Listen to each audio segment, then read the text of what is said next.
gone! Hot!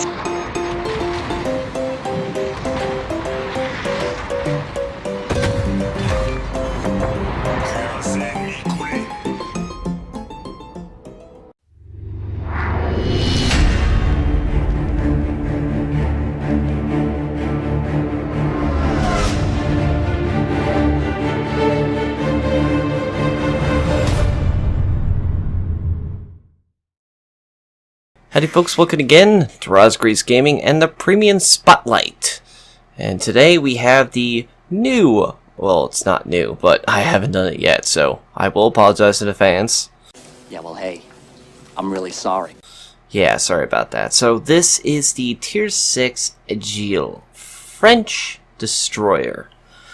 Now, you guys usually don't see me doing reviews on destroyers, well, yeah, you do, but not very often because, well, I'm not a big destroyer guy. I don't really do good in destroyers, but this one actually was quite fun for me, and I was actually getting pretty good in this thing. So, this is the new Aigle, and, well, this thing had an interesting history.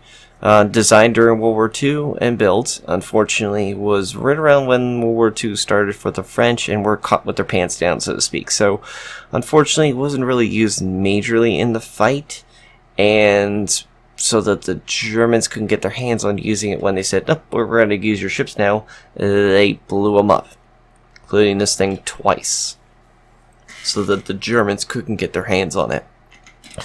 So you get a health pool 17,000 with an armor of 3 to 16. The only ship that actually has closest to the health pool of that is the Tier 6 Ernest Garde. So to get that in perspective, that means you actually had the highest health pool of any Tier 6 in this game. And I'm going to tell you this, you're going to need it. You're going to need a health pool. It's going to be needed. Unless you're really, really good, you're going to need that 17,000 health. Every little bit counts, and any destroyer in any fact. So what else you have? Well, you have 5 single 139mm guns, and that's actually key here, because it's 139, which means you have the ability to put advanced fire training on this thing, if you wish to please yourself with that. On top of that, you actually have very good penetration values and very good powerful shells, because they're 139. 9% chance of fire, which doesn't sound like much, but you are firing 5 shells at 4.3 seconds reload, and put Demo Expert on that will buff that up to 12%, so that would actually make it a pretty good fireball chance for a destroyer, especially supporting your allies against cruisers, other destroyers, and positive setting fire on battleships in the smoke, or behind an island. Because you can kind of do over the hill, especially if you have advanced fire training. And including in this, you actually have decent AP shells. You could actually penetrate weak citadels of like French or other light cruisers, especially Omahas and stuff like that. But also you do have torpedoes, again. Now they're not the greatest, but they are torpedoes, and they do have a reload of a quite speedy, 77 seconds. So if you actually do torpedo reload armament expertise, you can actually reload these pretty quicker. So that actually would help you in a pinch. But unfortunately there is a problem with that. The concealment is 7.5 stock, so you will have to be out in the open. So if you guys remember your early Russian and American destroyer days, you're going to play like that. But also you have a very fast speed, 36 knots, which is almost the fastest destroyer in the tier.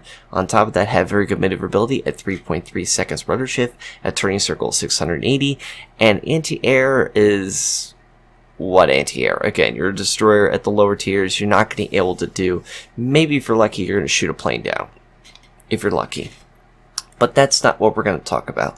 What we're going to talk about today is how this ship is in game. And you guys are going to be surprised how good this destroyer can be.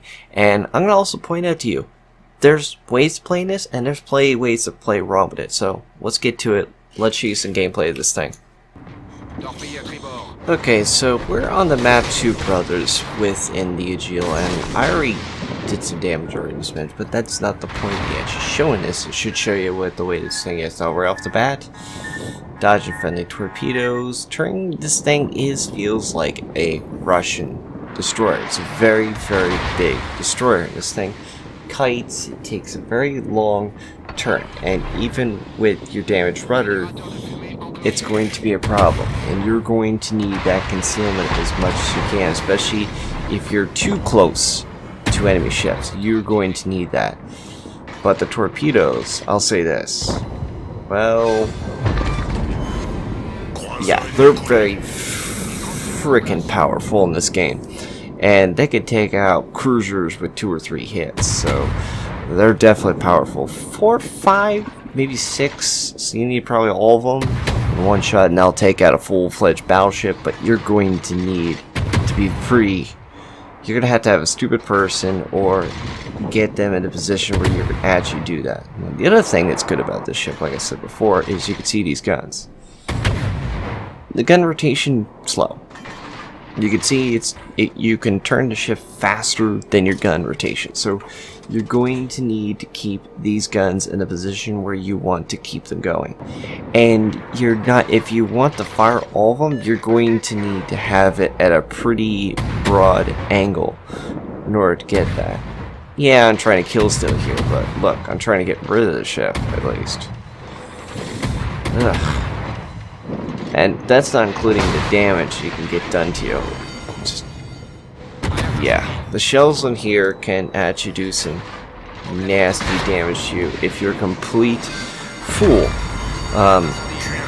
But that doesn't mean that you're going to have that much of a problem with that.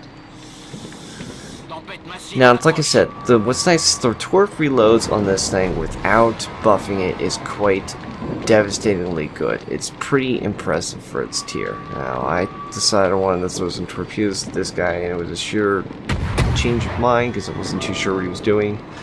So I decided to fire at him. I probably should have fired, got closer, and then fired, but I wasn't too sure what this guy was doing. Now again, you can see what I'm talking about with this thing. It is massively large ship, and now I'll need to change my guns to the opposite position, and I only have 2 of the 3 of the 5 guns available for me, because the other ones have to rotate 180 degrees backwards in order to get them running, and it's going to take quite some time for them to get around. Once they do, I can shoot. You can see, there they go, starting to come around. It's going to take you time. You're going to have to be careful and choose your shots and choose your positions carefully. Not including any destroyer. But the kicker with this thing is, it's not just that. This thing is basically like a kebab. So if you wanted to, you can fire from the max distance with these shells, because 139mm, and you could hit that deck. You're not going to penetrate, but you're still going to hit fires like that. And that's going to be something that's going to be annoying to a lot of Battleship players. Just that constant, I'm far range from you, I can't really get a good hit on you, I'm throwing torpedoes at you, keeping you from my distance, and just spamming high explosive rounds onto you. I've got a few penetrations there, but that's because I'm hitting that deck plate. But I didn't want the damage, I just want the high explosive damage to cause, you know, an actual fire. He's missing me, and I'm slowing down because I don't want to get hit anymore. He's got me in his sights. He wants me. Unfortunately, he has to try to hit me. Good luck hitting me while I'm in smoke. Unless he's a complete idiot, he's going to have a hard time to hit me in that smoke. That time was actually a good shot from his part, and I'm on fire. Unfortunately, I had no way to repair that fire, so he might kill me here, and I thought I was gonna be, but no. Now, what else can we talk about this ship? Well, on top of that, you do have very fast speed, so once I get out of here, just kill this guy. You're gonna see what I mean by speed, and that's not including putting the speed boost on here, which I wholly recommend. So, ship-wise, what do you think? What's its weaknesses? The strengths? Strength-wise, it's got really good guns. Not great, but good. Almost far-ranging. Second, it has quite the fastest, one of the fastest speeds for a destroyer. Torpedoes are really high damage, And on top of that, you have an extensive ability to take a lot of damage, more than any other battle destroyer in this game. And that could be the difference between your team holding up in the fight and you not. Alright, look at this. Nearly going to die if I don't kite out of here. And luckily enough, he just misses those shells and I get the hit. That's what I mean by it's a difference between a victory and a defeat, and that's going to be your true key here. So overall, rating on this ship, I think it's a fairly fun little destroyer. You're not going to do great every single time, especially if you don't know what you're doing. Your goal is max range, expansive fire, scout positions. If you find an opportunity for a ship going past behind an island like that Farragut is, or you see a position where they're actually going to have no other choice but to come into you, then you can use those torpedoes, especially if you're trying to position somebody into a position that's actually going to lead massive damage. But other than that, you best use these guns. The guns are your key effect on this thing. I mean, I can't even talk anymore other than use the guns, use the guns, use the guns, use the guns. That could be the difference between you winning the fight and you losing the fight. And might also mention that also make sure you actually can win the fight. Make sure you aim correctly, because the difference between you hitting the target and leading massive damage could be the difference between just a few slight degrees of accuracy. Always be warned about that, man, because you could be the one who might die, and might be the one who loses. Well, folks, that's the Aigle. So out of 1 out of 10, it's definitely an 8 out of 10. It's a good destroyer, really well played, really versatile roles, but it cannot handle the close range fighting. This is not an American with the well-turning guns. It's not a Japanese with ninja torps. It is not a... It's basically a hybrid American, German... Russian destroyer. So as always, hope you guys enjoyed this episode on the Premium Spotlight with the Aigle. As always, take care. See you in the next video. Farewell.